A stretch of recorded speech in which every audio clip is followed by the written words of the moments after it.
जिउआ थास' बिलाइनि दै। बे जोंनि जिउआ थास' बिलाइनि दै बादि। दानो नुगोन दानो नुवा, थलं थफं जेबो दिदोमथि गैया।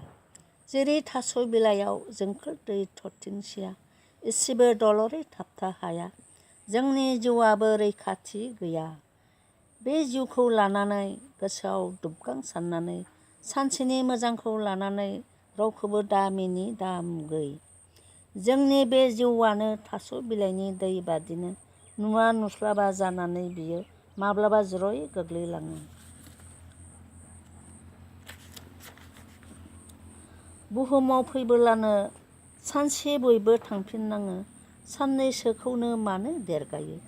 थांफिननाय समाव बेफोरो थालाङो।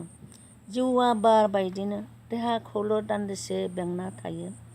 पिन्ज्रानि दाउ बादि माब्लाबा बियो मिथिस्लाबै बहाबा बिरगलाङो। दान्दिसेनि जिउआ बुहुमाव अराय थाबाय थाया, फैयोल' साननैसोनि थाखाय मानोबा थालाङो भुम बिखायाव बिनि आगाना। जाबाय।